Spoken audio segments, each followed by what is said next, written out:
Darto masuk ke kantor dan menemukan bosnya sudah mati. Dia panik. Bagaimana kalau mereka mengira dia yang melakukannya? Jadi dia membeli sebuah tiket ke Meksiko semalam suntuk. Tapi yang tidak dia tahu, polisi sudah memeriksa rekaman keamanan dan mengidentifikasi pembunuh sebenarnya. Bahkan yang lebih gila, pembunuh itu menuju ke arah yang sama. Kebetulan berubah menjadi takdir. Pembunuh itu menarik. Tunggu, bukankah itu si aneh yang makan peach tadi pagi? Kenapa dia menatapku? Apa dia mengikutiku? Dia panik, menekan gas, dan kabur. Tapi Darto, dia bahkan tidak melihat keluar jendela, hanya menatap wajahnya yang tampan. Kemudian pembunuh itu mendengar pengumuman polisi di radio. Tersangka mengemudi jeep hitam dengan stiker api, saluran tip terbuka, hadiah besar.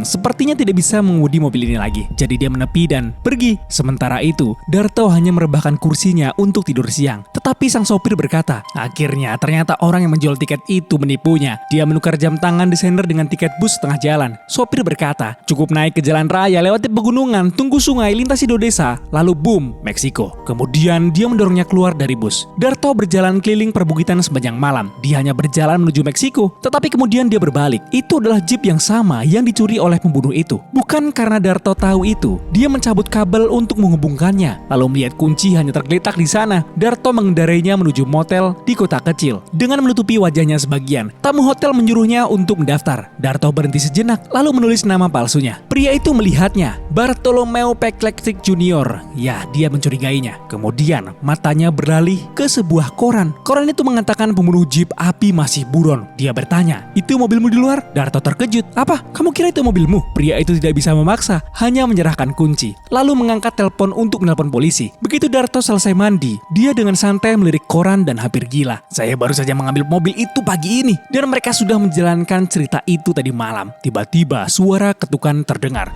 Pembunuh itu mendengar suara itu dan panik. Meraih senjatanya, berpikir dia telah tertangkap. Beberapa saat kemudian, polisi datang. Tidak diragukan lagi, Darto berpikir mereka datang untuk dirinya. Dia membungkus handuk di kepala, berpura-pura mengeringkan rambut, dan mencoba untuk menyelinap keluar. Polisi di luar mencurigainya karena tidak mungkin ada wanita setinggi itu. Darto mengelap sampai ke bawah. Hampir berhasil hingga tamu motel muncul dan langsung menuju ke arahnya. Darto panik, dia berkata, "Hei, lihat di belakangmu!" Tapi polisi bahkan tidak melihatnya. Dan tentu saja, tepat saat itu, pembunuh sebenarnya itu keluar.